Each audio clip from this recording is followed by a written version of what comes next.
2.3 is called Analyzing Logarithmic Functions, and you want to know what a logarithmic function is, but I'm not telling you, at least not yet. We'll get there. So the first thing I want to talk is actually inverse of an exponential function. So here's an exponential function. We've been talking about these the last few days. Y equals 2 to the x, y equals 4 to the x. These are all exponential functions. And we're looking at the inverse. So do you remember when we talked about inverses at the start of this chapter? The way you can find the equation of the inverse is wherever you see y, you put x. And wherever you see x, you put y. So that's the first step. And then the second step is to isolate y, to get the y by itself. So let's do that. Let's get the y by itself. What are we going to do? What are we going to do to both sides to get that y by itself? We can't. We don't know what to do. We're stuck. We can't isolate the y. So in other words, at this point, we're not able to write down what the inverse is of this exponential function. Oh, that's disappointing. Well, maybe one thing we can do instead is we can graph both functions. We can graph the function itself right here, and then we'll graph the inverse. I mean, this is the inverse right here, but we want to have the y isolated. It's a nicer way of representing it. So let's graph both of these. So let's start with the one in red. We've done this a whole bunch of times. Y equals 2 to the x. We're just going to put a bunch of values into the x. Put a value like 0 in there. 2 to the 0 is 1. So 0, 1 is a point. Put 1 in there. If x is 1, 2 to the first power is 2. So 1, 2. 2 and 4. Hopefully remember this. 3 and 8. This should make sense. If you put negative 1 in there, it's a flipping negative, it becomes 1/2. So negative 1 and 1/2. Negative 2 and 1/4. Negative 3 and 1/8. Negative 4 and 1/16, etc. And you get that thing where you have an asymptote at the x-axis, and then this is an increasing function from the second quadrant to the first quadrant. Great. Now let's graph the blue one here. Well, we've never done this before, so guess what we're going to use? Good old table of values. Here's the thing though, what's it going to be easier? You know how we always put 3, 2, 1, 0, those numbers into the x? That's actually going to be really hard if we put a 3 in here, because then we're asking 2 to what power equals 3. Oh, that's hard. But if we put a 3 here, it's no problem at all. So we're kind of going to think of the y as the input in this case. So we'll put our same numbers that we always put, we're going to put them into the y. It's easier in this case. So we have 2 to the third power, which is 8. We have 2 to the second power, which is 4. 2 to the first power, which is 2. 2 to the 0 power is 1. 2 to the negative 1 is 1/2. These numbers should be similar, or should be familiar. These numbers showed up here too, but they weren't in the x position, they were in the y position. 2 to the negative 2 is 1/4, and 2 to the negative 3 is 1/8. Do you see that all that's happened is we've taken these points, for example, this point right here was 1, 2, the point 1, 2, and because there's a point 1, 2 in the function, in the inverse there should be the point 2, 1. Yes, there is. Because there's a point here at 3, 8, there should be a point 8, 3, and there is. We learned that when we learned about inverse, that you take all the points and you reverse the x and y coordinates, and then you'll have a point in the inverse. Okay, so let's graph this. We have 8, 3, which is here, 4, 2, 2, 1, 1, 0, half, negative 1, a quarter, negative 2, and etc., etc. You get something looks like this. Now this is interesting. Where's the asymptote in this case? In this case, the asymptote is not the x-axis. The asymptote is the y-axis. Is this an increasing or decreasing function? It's increasing. But it's not increasing from quadrant 2 to 1. It's increasing from quadrant 4 to 1. Interesting stuff. We'll be learning more about this next class, because we're going to do this section in 2 days. So what's the last thing I want to talk about here? Oh, I know. What's the line? This red line, this red curve, sorry, and this blue curve, how are they related? They are reflections of each other. Reflections over what line? Over this line. And what's the name of that line? That is the y equals x line. And remember, for all our inverses, they're always reflections of the function over y equals x.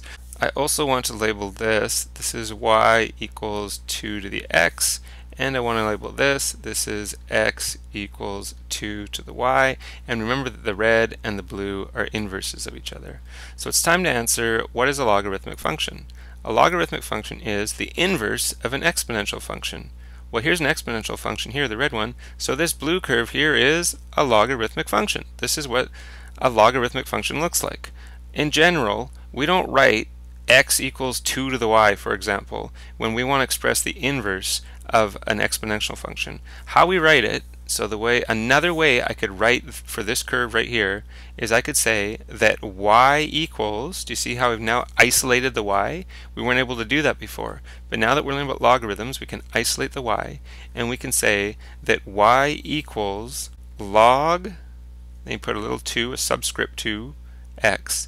This is the base 2 log of x. Okay, I'll explain that a little further, but in general we write y equals the base b log of x rather than writing x equals b to the y to express the inverse of y equals b to the x. So if you want to know, this is an exponential function right here, right? This is an exponential function. If we want to know what the inverse is of that, we could write it this way. Like, it's not wrong, that is an inverse, but the thing we don't like about it is we haven't isolated the y. So instead we usually write it this way, and in this way we do have the y isolated, but remember, these two things are actually equivalent to each other. This one over here though is the preferred method of writing it. So let's write this again, y equals log b of x. Let's put a little box around it just to show you how important it is, because in math, when we box things, you know it's important. And let's name some of these things. The y in this case, this is the value of the logarithm. The b is the base of the logarithm, and the x is the argument of the logarithm. And there's some restrictions. X, the argument, has to be greater than 0. It can't be negative, it can't actually be 0. B, the base, has to be greater than 0 as well. Can't be negative, can't be 0. And b, the base, also cannot be 1. We'll talk more about why that is next day. So here's the thing, I know when we first learn about logarithms, it's always difficult. You need to think about logarithms as being exponents. Logarithms are exponents. Okay, I think this will help if I write this here. Let's put log 4/16 equals 2. Okay, this is a true statement. The base 4 logarithm of 16 is 2. So what this means when you see the base 4 logarithm, it's kind of asking you how many times do you need to multiply 4 by itself to get 16. So figure it out. How many times do you have to multiply 4 by itself to get 16? Well, 4 times 4 is 16. Oh, you just have to do 2 of them. So 4 squared. What if I was looking for the base 4 log of 64? I'd be asking you, how many times do I need to multiply 4 by itself to get 64? Well, 4 times 4 is 16, and 16 times 4 is 64. So the answer is 3. Do you see that this value here is the exponent, right? When you get the value, what you've really gotten is the exponent. 4 cubed is 64. 4 squared equals 16. So if I had log 2 and let's say 32 here, and I want to know what the value is of this logarithm, what you're asking yourself is 2 is multiplied by itself how many times to get 32? Or if you want, 2 to what power equals 32? Well, 2 times 2 equals 4, times another 2 is 8, times another 2 is 16, and times another 2 is 32. So how many 2's is that? 5. The value of this logarithm is 5. So with that in mind, let's write some of these in logarithmic form. So I think the important thing I think the easiest way to remember this to get started is that this number right here, the big number, in an exponent is called the base. And do you see that a logarithm also has a base? Well, that's the same thing. So that means I can write log 5. Remember, the value is the exponent. So the exponent's all by itself. The 4 is over here by itself. And the 625 goes here. So again, what this is saying is 5 is multiplied by itself how many times to get 625? 5 is multiplied by itself 4 times to get 625. Okay, let's try another one. So this 81 is the base. So where you see the base here, that's where you put the 81. So it's going to be log 81. Here's the exponent, the 1/2. The exponent's always by itself, so that goes over there, and the 9 goes here. So in this case, you're asking, how many times do you multiply 81 to get 9? Well, that doesn't make sense. 181 is 81, and 81 times 81 is way more than 9. How can this be possible? Well, remember, and the other way of thinking of this is 81 to what exponent equals 9? And if you put a half there, do you see that it works? Because if you have a half as an exponent, that's the same thing as the square root of 81, and it does equal 9. So whether you even understand that, what I just did or not, you should still be able to go from this form to this form by remembering the base goes in this position, the exponent always is by itself, and then the 9 fills in the space here. Okay, it's always in that form. Okay, we're going to write these in exponential form this time. So here's a logarithm, we're going to put an exponential form. Remember, this is the base, that 3. So when you put it in exponential form, exponents also have bases. So you're going to have 3. Which one of these numbers is the exponent? Exponent's always by itself, so there it is. 3 to the 5th equals 243. Is that true? It is true. 3 times 3 times 3 times 3 times 3 equals 243. Try it out if you don't believe me. Okay, this one, which number is the base? Here's the base. Which one's the exponent? The exponent's always by itself. So 2 to the negative 3 equals 1/8. Is that true? Yes, it is. This is a flippin' negative, so that'd be 1 over 2, and that would become a positive 3, and that does equal 1 to 8, so that's true. Okay, state the inverse of the following functions. Answer in the form y equals. So in other words, we want to isolate y. Okay, so remember when we write inverses, wherever we see y, we put x, and wherever you see x, you put y. And what we want to do is we want to get the y by itself.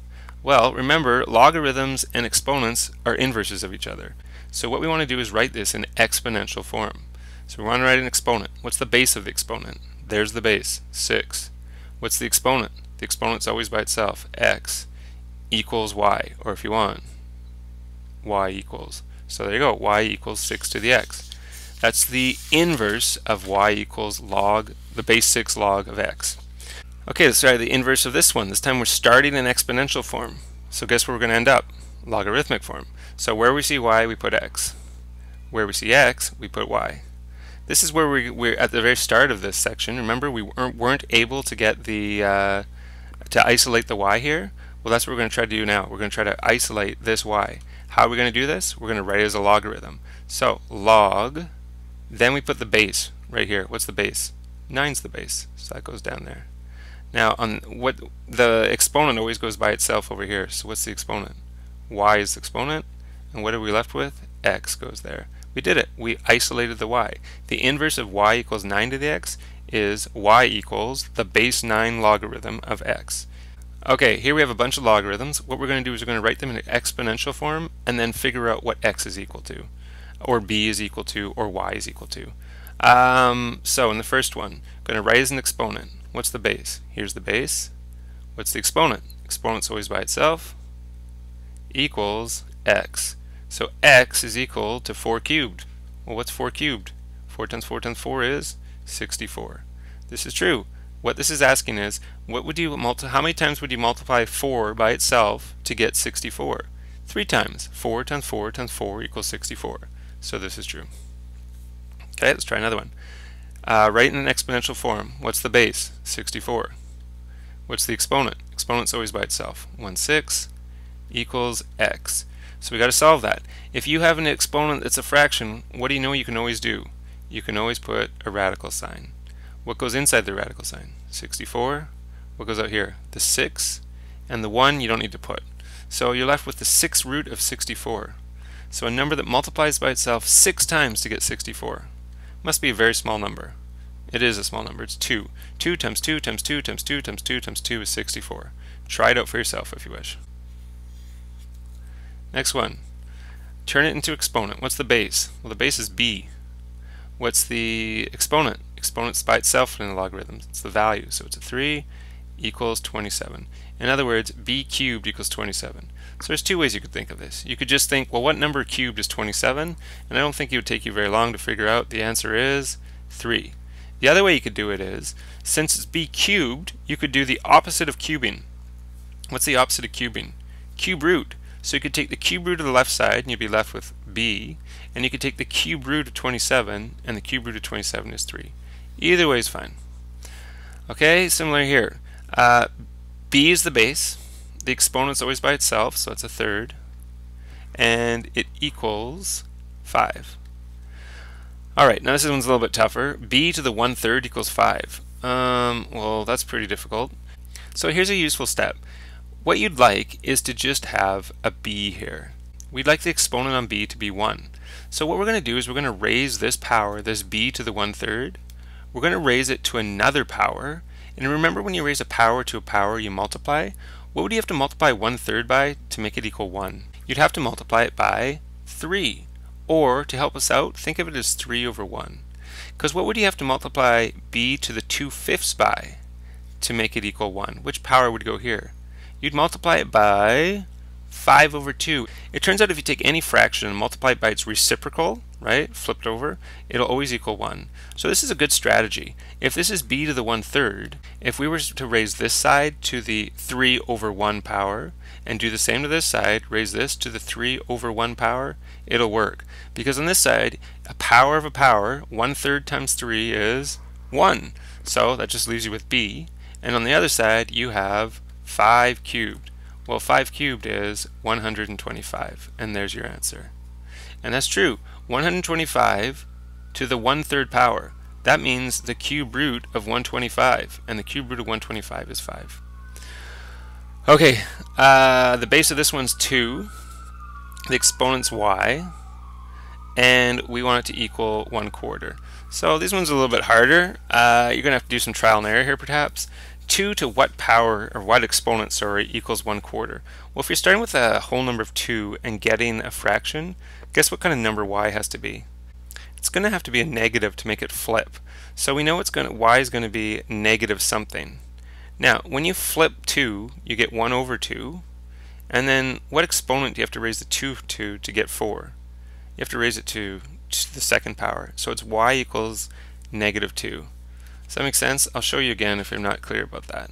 2, so this base here of 2, if I raise it to the negative 2 power, this is a flipping negative, so the 2 goes to 1 over 2. And then my exponent's not negative anymore, it's now positive. So I get 1 over 4. And that's exactly what I wanted.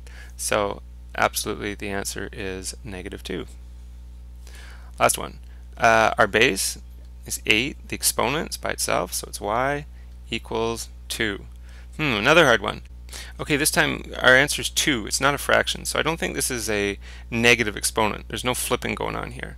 But still, it does get smaller. So what other kind of weird exponents do we have? Fractional exponents. Do you remember if you have a fractional exponent that you actually end up taking a square root or a cube root or something like that? So I think this might be what's happening here. Y equals 1 over, what root of 8 equals 2? Is it the square root, the cube root, the fourth root? It's the cube root. The cube root of 8 equals 2. 2 times 2 times 2 equals 8. So y equals 1 over 3. Find